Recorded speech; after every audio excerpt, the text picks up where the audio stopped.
3 years ago, Germany looked untouchable, the world's third largest economy, Europe's industrial engine, the country that held the entire continent together when everyone else was struggling. So why is it that today, its biggest companies are fleeing, its factories are shutting down, its political class is in open crisis, and almost nobody in mainstream financial media is actually connecting the dots on what this means for the rest of the world?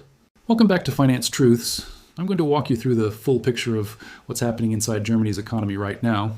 Not the sanitized version, not the talking points, the real structural story with real data and real consequences. And I want you to watch this until the very end, because the final piece of this puzzle is the one that most analysts are completely overlooking. If you haven't subscribed yet, hit that button right now, drop a comment below and tell me, do you think Germany can pull itself out of this? Or is this the beginning of something that permanently reshapes European power? Let's get into it. Let's start with the raw numbers, because the numbers are where denial goes to die. Germany's economy shrank for a second consecutive year in 2024, with manufacturing output dropping by 3% and the construction sector falling by nearly 4%. Now, one bad year can be explained. 2 consecutive years of contraction in the world's third largest economy cannot be dismissed as a cycle. Germany is currently experiencing its longest period of economic stagnation in 7 decades. 7 decades. That puts this crisis in a category of its own. And the institutions that track this most closely are not pulling punches. Germany has been declared to be facing the greatest economic crisis in its post-war history, with serious doubts now openly expressed about whether the economy can ever return to its previous growth path. And if you thought 2025 was going to be the turnaround year, here's what actually happened. Industrial output fell to its lowest level since May 2020, down nearly 5% year on year. Energy-intensive industries contracted by as much as 7.5%. Pharmaceuticals dropped 11%. Food production fell over 6%. Mechanical engineering was down more than 5%. And beyond the production numbers, the corporate casualties are piling up. Business insolvencies in the first half of 2025 alone reached their highest level in a decade, roughly 11,900 failures, hitting small and medium-sized manufacturers the hardest. These aren't nameless statistics. These are the backbone companies of the German Mittelstand, the mid-sized industrial firms that were supposed to be Germany's unbreakable competitive advantage. Now, to understand why this is happening, you have to go back to the energy story, because the energy story is the root of almost everything. For decades, Germany built its industrial competitiveness on one critical structural advantage: cheap Russian natural gas. The gas powered the chemical plants, the steel mills, the glass factories, the car production lines. It was the invisible subsidy underneath Germany's entire export model. And Germany's political leadership knew this dependency existed and chose to deepen it anyway. Then, February 2022 arrived. Russia invaded Ukraine. Energy flows got disrupted, and Germany's electricity and gas prices didn't just rise, they detonated. German electricity prices soared to $820 per megawatt hour at their peak, compared to roughly $100 to $150 per megawatt hour in France, around $75 in the United States, and $82 in China. Think about what that means for a manufacturer. Your single largest input cost, energy, is suddenly 10 times more expensive than your competitor in Asia and 5 times more expensive than a French rival right next door. You're not losing on talent. You're not losing on engineering. You're losing because your government made an energy bet that collapsed, and now you're paying the bill every single month. And the companies responded the only way they rationally could. They started moving.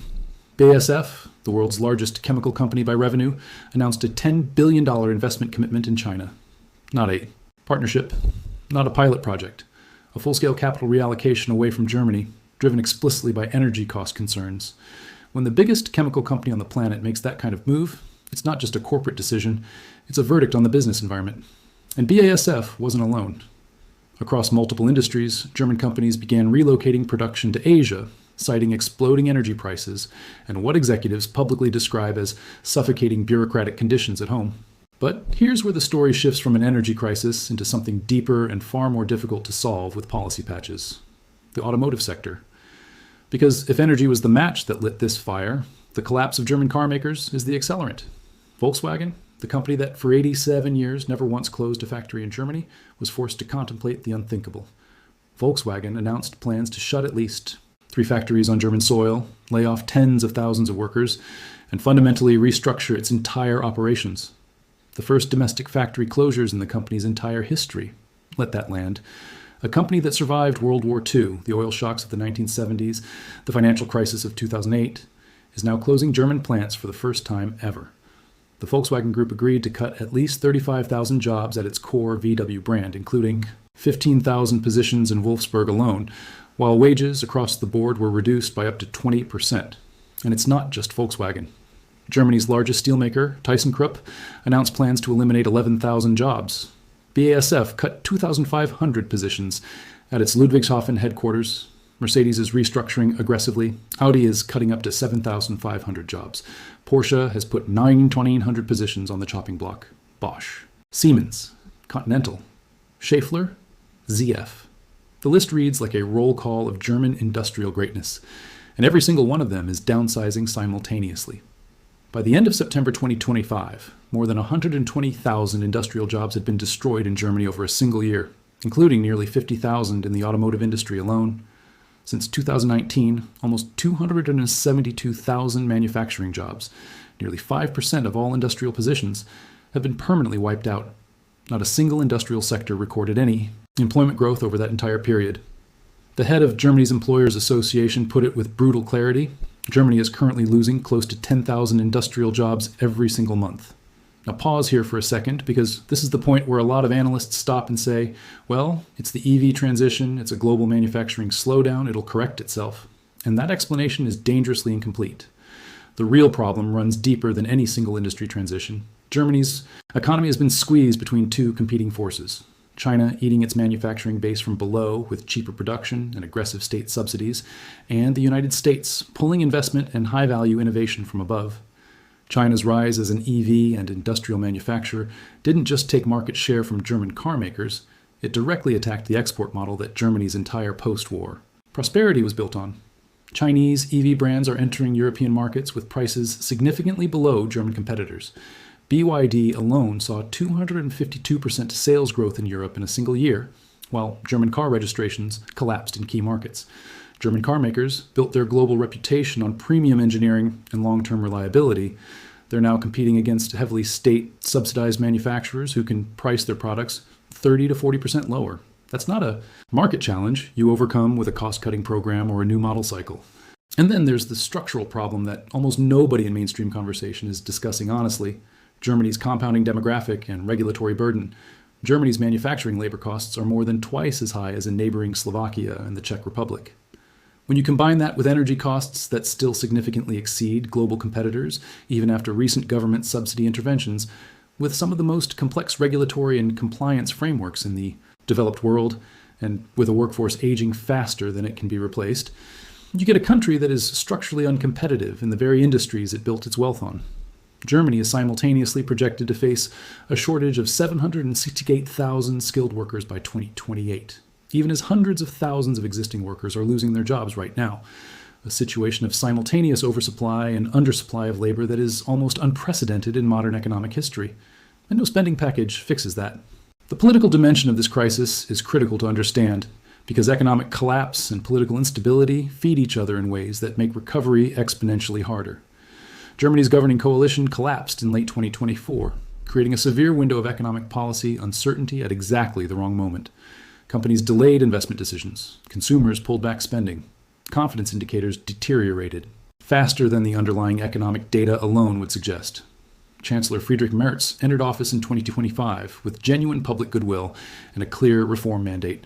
By early 2026, his approval rating had collapsed to just 23% favorable, with 71% of Germans viewing him unfavorably.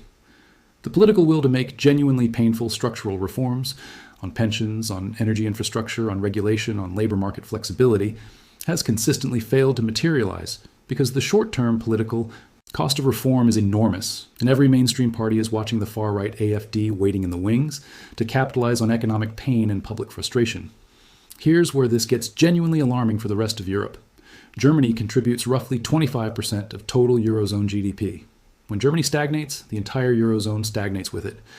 Germany's contraction directly dragged down European GDP growth across 2024 and 2025. And the countries most exposed aren't just the big ones. It's Austria, the Czech Republic, Poland, the Netherlands, the smaller economies, whose industrial bases are physically wired into German supply chains. When those chains contract, the pain distributes across the entire continent. ECB interest rate decisions, European Commission fiscal policy, the trajectory of the euro itself, all of these are shaped in fundamental ways by what happens inside Germany. This isn't a German problem that stays in Germany. Now, the German government has not been sitting completely still, and it's important to acknowledge what has actually been done. In March 2025, the German parliament approved a $500 billion special infrastructure and defense investment fund and simultaneously suspended the constitutionally mandated debt brake for defense spending above 1% of GDP. This is a genuinely historic shift for a country that has treated fiscal austerity almost as a national religion for the past 2 decades. On energy, the government introduced an industrial electricity price, subsidy for energy-intensive manufacturers, attempting to close some of the cost gap with global competitors, covering 50% of eligible companies' electricity consumption through at least 2028. And energy prices have begun to fall. Electricity costs dropped over 7% on an annual average basis in 2025 compared to 2024, providing some relief. These are real policy moves. And I want to be intellectually fair here. They represent a meaningful break from Germany's previous economic philosophy. But here's the honest and uncomfortable assessment. The growth that these spending programs are expected to generate is primarily cyclical, not structural. Goldman Sachs, the European Commission, and Germany's own leading economic institutes all make that explicit in their forecasts. The nuclear capacity Germany deliberately phased out is permanently gone.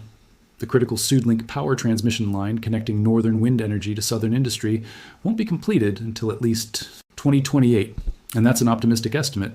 The pension system remains structurally unreformed. The demographic workforce decline of approximately 7 million workers projected by 2035 cannot be reversed by public investment alone. Spending your way out of a structural competitiveness problem is not a recovery strategy. It's a delay mechanism, and sophisticated capital markets understand the difference. The Federal Association of German Industry, the most powerful industrial lobbying body in the country, described Germany as a business location in free fall, with its president stating publicly that Germany is experiencing the deepest industrial crisis in the history of the Federal Republic. And he explicitly rejected the widely circulated argument that this is merely a temporary cyclical downturn. When the organization representing the actual factory owners uses that language about their own country, that's not pessimism or political posturing. That's a direct read on reality from the people running the machines. So where does this leave us? Here's the bottom line. Germany has 3 interconnected crises compounding each other simultaneously. An energy competitiveness crisis that won't fully resolve until renewable infrastructure reaches maturity and stability, which is years away. A manufacturing competitiveness crisis driven by Chinese industrial rise, elevated domestic costs, and a structural inability to compete on price in industries where price increasingly matters. And a political governance crisis that is preventing the deep structural reforms needed to meaningfully address the first 2. Any one of these alone would be manageable over time. All 3 together, compounding each other against the backdrop of U.S. tariff pressure on European exports and a slowing global economy. That's a combination that takes years, not quarters, to navigate out of. The $500 billion fund buys time. The electricity subsidies provide some industrial breathing room. A weaker euro helps exports at the margins. But none of these address the core strategic reality. The model Germany ran for 30 years, cheap Russian energy, massive Chinese demand for German cars and machinery, and a rules-based global trading system that rewarded precision engineering above all else, well, that model is over. It's not paused. It's not temporarily disrupted. It is structurally finished. The question Germany now faces isn't how to restore what it had. It's whether it can build something new, fast, enough, and with enough political consensus to prevent a prolonged decline that reshapes the entire European economic and geopolitical order. That is the story the mainstream financial press is not connecting with the clarity it deserves. This is not just a recession. This is a structural transition happening under full crisis conditions inside a political system that can barely agree on a budget in a continent whose financial stability depends on German fiscal health to function. And the window to get this right is narrowing every quarter. If this video gave you a sharper and more complete picture of one of the most consequential economic stories in the world right now, please share it. This is exactly the kind of analysis that needs to reach more people. Subscribe to Finance Truths if you're not already part of this community. We break down the real forces moving the global economy. No noise, no spin, just clear analysis. Drop your honest take in the comments below. I read every single one. And stay tuned, because the next video covers what a prolonged German decline actually means for European stability, global trade, and your own financial decisions. Don't miss it.